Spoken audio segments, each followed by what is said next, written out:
मी आजच्या या नंतरच्या प्रवासामध्ये अनेक माणसं भेटली, पण असं दिल असलेला माणूस कुठेही भेटणार नाही. आणि म्हणून अशा माणसाच्या बद्दल काय बोलावं, किती बोलावं, कारण त्याची तुम्हाला ठाऊक नसेल, हा माणूस रंगमंचावर एखादा दिग्दर्शक म्हणून उभा राहिला तर काय करू शकतो. नाटककार तर तुम्हाला ठाऊक आहेच. अलग निरंजन सारखं नाटक, माझ्या मातीचं गायन सारखं नाटक, कोकणी मधून सुवारी सारखं नाटक, त्यांच्या पहिल्या नाटकाच्या अनेक नाटकं, एकांकिका त्यांच्या सीज फायर सारखी एकांकिका, महाशालाने केलेली अंधार लाटा सारखी एकांकिका, या एकांकिकामधून त्या वयामध्ये अफाट बुद्धिमत्ता आणि प्रतिभा दाखवलेला माणूस. त्याने साम्राज्य म्हणून एक नाटक लिहिलेलं होतं, जे मुंबईची कंपनी त्याचे व्यावसायिक प्रयोग करायचे. आणि हा माणूस त्यांचा प्रयोग मडगावला असतो, म्हापशाला असतो, आणि सांगतो की मी तुमच्या नाटकामध्ये काम करणार. म्हापशाला प्रयोग आहे आणि उद्या पणजीला प्रयोग आहे. आणि तो माणूस एकही तालीम न घेता त्या संचाबरोबर कधीही कुठल्याही नाटकात त्या प्रयोगात काम न करता थेट फक्त त्यांना भेटून येतो आणि दुसऱ्या दिवशी कला अकादमीमध्ये एवढ्या प्रचंड ताकदीनं उभा राहतो की त्या व्यावसायिक रंगभूमीवरच्या मेन कलाकाराला पाठीमागे. कोवाड सारख्या एका स्पर्धेमध्ये जातो, एकांकिका स्पर्धेमध्ये जातो. तिकडं त्यांची एकांकिका स्पर्धा असते. कसली? त्या एकांकिका स्पर्धेमध्ये माझ्या सुवारी सारखी एकांकिका ते सादर करतात कोवाडला, रणजित देसाई यांच्या. आणि तिकडं 45 मिनिटांची एकांकिका त्यांनी बसवलेली असते. पण तिकडं गेल्यानंतर त्यांना कळतं की एकांकिका मिनिमम 55 मिनिटांची असायला हवी आणि यांची एकांकिका 45 मिनिटांमध्ये संपून जाते. तालमीवर हुकूम. पण हा माणूस त्या एकांकिकेमध्ये प्रमुख भूमिका साकारतो आणि आपल्या संचाला सांगतो की तुम्ही काही चिंता करू नका, ही एकांकिका 55 मिनिटांची होईल.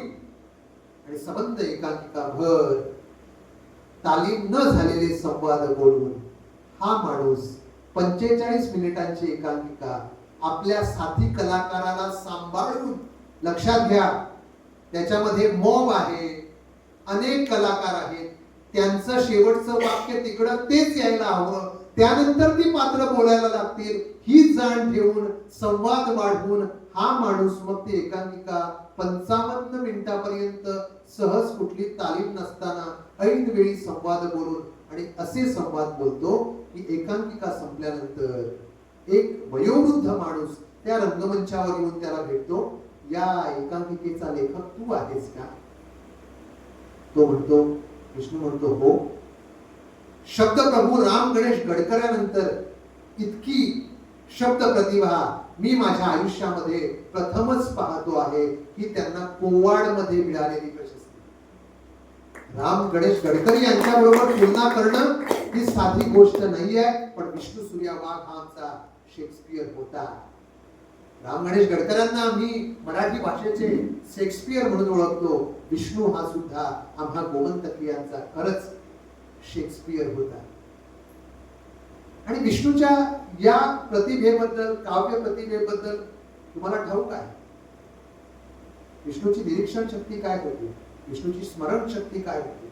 प्रत्येक माणसाला नावानं ओळखणारा, गावागावामध्ये जाऊन त्या माणसाचं नाव न विसरणारा आणि थेट त्याला हाक देणारा विष्णू. त्याची स्मरण शक्ती किती तल्लख. विष्णू शहरामध्ये गेला, मुंबईमध्ये राहिला, पण आपली डोंगरी विसरला. कारण ज्या मातीमध्ये आपली नाळ पुरलेली असते त्या मातीतच आयुष्य बहरत असतं. म्हणून आपण कुठेही शहरामध्ये फिरलो तरी माझ्या पायाच्या चप्पलांना लागलेली त्या गावाकडची माती मी कधीही विसरलो नाही, हे विष्णू नेहमी सांगायचे. त्याच्या प्रत्येक कवितेमध्ये शहर आणि गाव ही त्यांची अतिशय सुंदर कविता, ज्यामध्ये त्यांनी मांडलेलं आहे की शहरामध्ये काय आहे आणि गावामध्ये काय आहे. आणि म्हणून विष्णूची कविता हे खरं म्हणजे विष्णूचं हृदय. कवितेमधून विष्णू जगाला खरा कळला. कारण तो धालाच्या मांडावर जायचा, सुवारीच्या शिगम्याच्या मांडावर जायचा, ढोल ताशे तासा कासाळे सगळ्यामधून आपलं खरं जीवन तो अनुभवायचा. म्हणून सहज धानाच्या मांड्यावर जाताना तो काय म्हणतो? आपल्या आईच्या धानामधील एखादी ओवी म्हणतो, आम्ही गे सरगीच्या देवरंभा, नक्षत्रांची चंद्र